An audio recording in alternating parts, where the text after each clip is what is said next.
I can remember when I was about 16 years old. I can remember we were sitting in an old car, the 8th of December, and we're listening to the big bands. It's winter, of course, it's cold, and we had our jackets and caps on. And then all of a sudden, the announcer stopped the broadcasting and he said, "Ladies and gentlemen, we interrupt this broadcast. The President of the United States is going to address the nation." Yesterday, December 7th, 1941,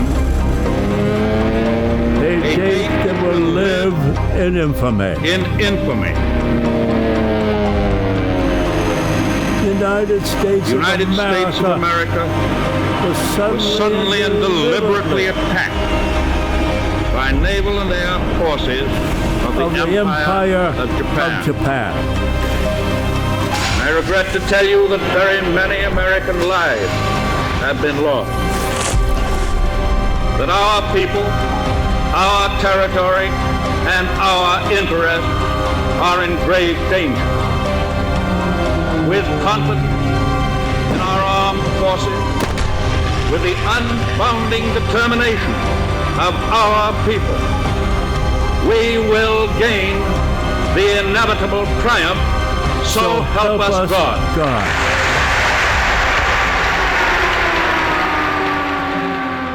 I said tomorrow morning, I'm skipping out of school. I'm going down the Marine Corps station. I'm going to join up.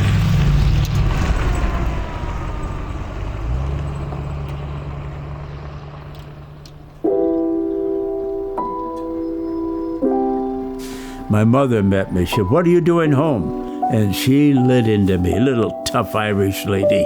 "You're not going to join up. You're not going in the military. You're too young. You're going to stay in school."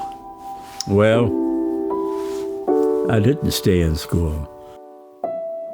My dad said, "Vera, let me say something. The boy quit school. He's doing odd jobs. He may turn out to be a bum." And when he said that, I looked at my mother and I looked at her like this. She said, "Give me the papers." They took me down the train station. There were 12 or 13 of us kids all lined up. And the sergeant said, "Before we do anything, I want you to run back to your parents back there. And I want you to say goodbye." We pledged allegiance. We swore an oath. Defend our families, our American people, at home and abroad. Defend everything that was patriotic. We loved our flag. We loved our national anthem. We loved our country. And then we went back and went through 8 weeks of rigorous training. Any Marine knows what 8 weeks of boot camp is. I don't know what it is now, but they rushed us through. War was on. There it is, Iwo Jima, 8 square miles of volcanic rock, 4,500 yards wide. 800 ships and thousands of small landing craft head for the island. We never knew where we were going. The word Iwo Jima never came up once. We never heard it. We didn't know what it was. The B-29s were leaving Saipan. They had to follow their path over Iwo. It was a disaster. We were losing our bombers and our men. Something had to be done. And Nimitz was one who said to the president, "I want that island also, Mr. President. We're going to do it. We're going to take Iwo Jima." The greatest United States force ever assembled in the Pacific closes on Iwo Jima. And then one morning, we got up, and they gave us chow that morning.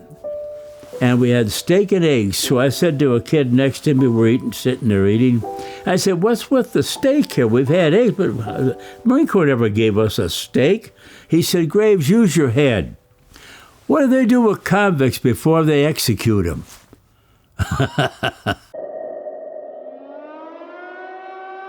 All hands.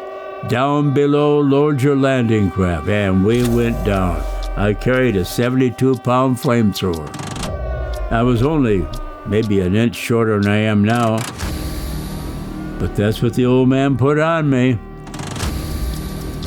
They picked me up and pushed me over the side. Out the mouth in the front we went.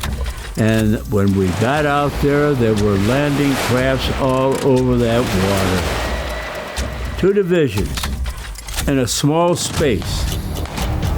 And all the concentration was that way. The general had it all planned out.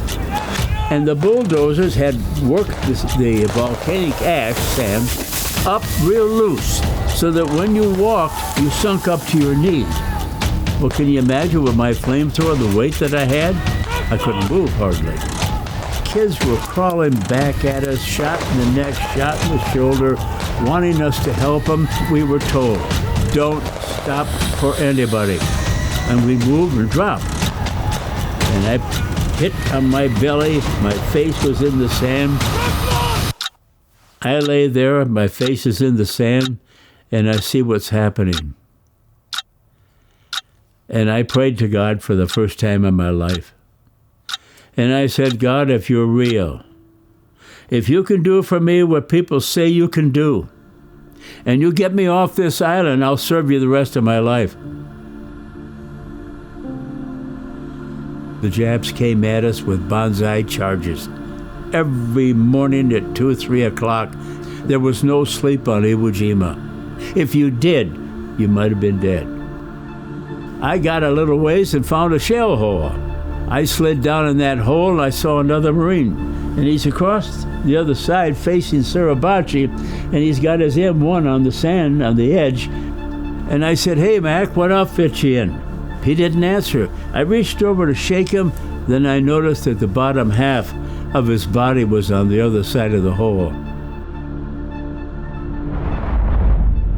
And we would just kill him. We'd just throw hand grenades. I'd burn him out as best as I could. And the sniper bullets are cracking into a bank right over our heads, and we're laughing. And I get a walkie-talkie message.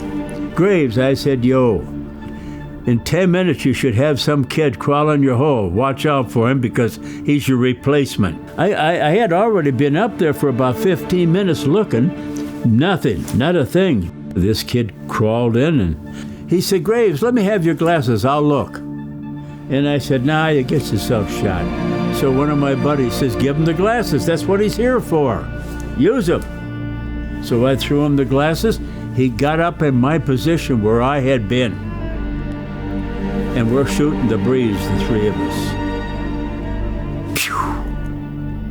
He fell back. His helmet flew off and spun down between my feet.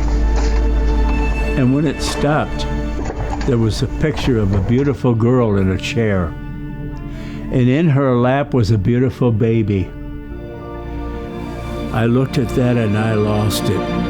I jumped up, snapped my flamethrower off, I raised my arms and I cussed and ramped and raved. And you know what I said? Cuss the Marine Corps. Cuss Iwo Jima, cuss God for letting that kid take my place. I didn't understand. I had made a pledge to the Lord on the beach weeks before. And I make a statement like that.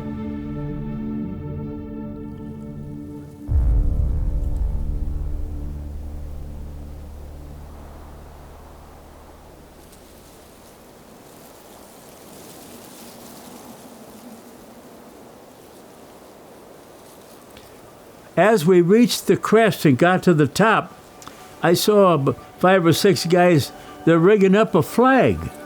And we kind of mocked it a little bit. What the heck is a flag going? What's that all about, you know?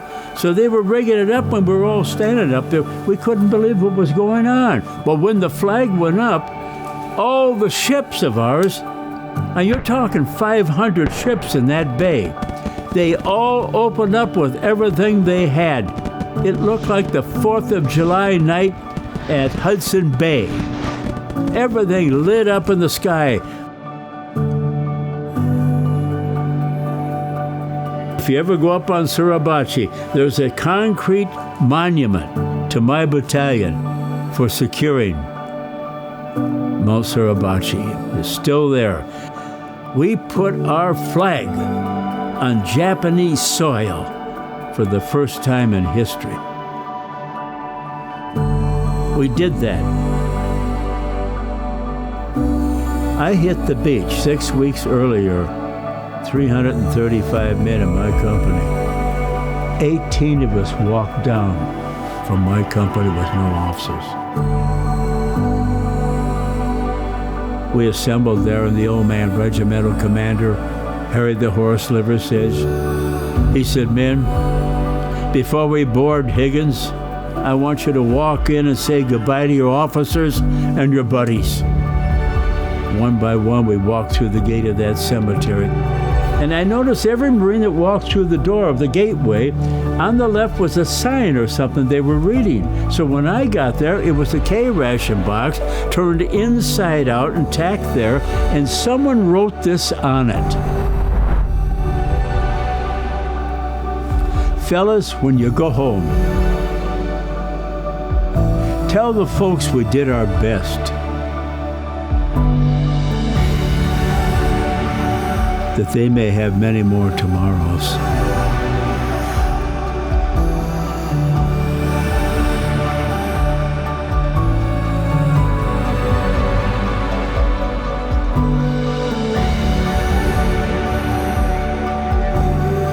I've lived in 5 states. I know what our country's made of. It's worth fighting for. I'd do it again if I had.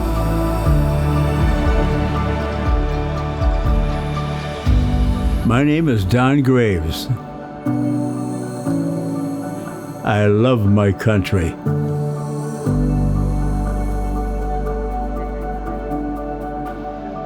I am an American patriot.